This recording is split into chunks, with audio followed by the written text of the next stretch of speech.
Hey everybody, it's Pixel, and today we're going to be making old-fashioned school pizza. Well, for that we're going to need a pound of ground beef. Pretty much this was about, 10 strips of bacon we cut up to get rid of? Yeah. A 4-cup bag of mozzarella cheese, and we're going to give it a little sprinkle of the shredded Mexican on top. Fennel seeds and pizza crust that's already made. And there's many different types you can get, or you can make your own. That would be awesome too. But we're going to be using Pilsbury today, so let's get started. Alright, first thing we're going to do is get our pan hot enough and start browning up the bacon. Alright, we cooked our bacon till it was crispy. Set aside most of the bacon grease for another sunny day when we're going to need some.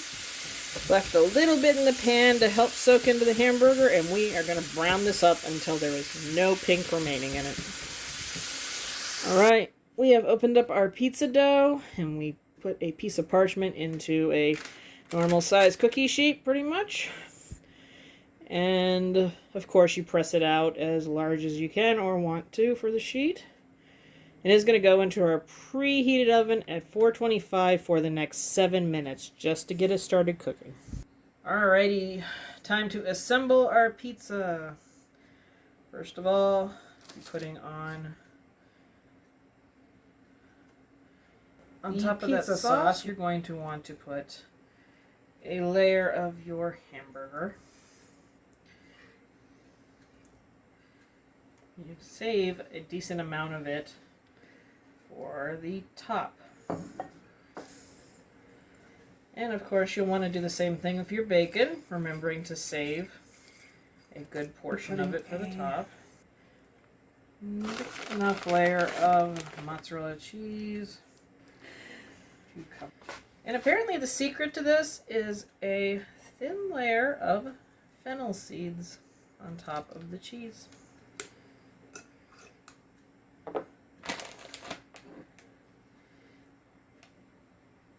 Then you'll want to put the remainder of the hamburger and bacon on top of the pizza. Alright, and last but not least, try that again. Yeah. I will just give it a light sprinkle of the mixed Mexican cheese. Just so there's a little bit of color and that cheddar cheese on top. Alright, and our pizza is going to go into the oven that is still at 425 for the next 10 minutes. And when it comes out of the oven, it'll look like this. We're going to give that about 5 or 10 minutes to just rest and cut it on up. Alrighty, we have cut up 2 pieces of the pizza, which smells amazing. I wish they had smell-o-vision already, because this is awesome. But my cooking associate Jen and I will now try out our school pizza. So cheers! Well, needless to say, we just had to convince ourselves to stop eating it so we could tell you that it tastes amazing. What do you think? Same. It tastes amazing. I think, surprisingly, the fennel seeds were part of the secret plan. I don't know. Yeah. There's probably a school cook out there laughing at us for saying that, because it wasn't even that. But hey, it actually adds a nice flavor to it either way. So. This really does scream Cafeteria school pizza, and if you know something different that I don't know, leave me a comment about it. I don't mind being wrong.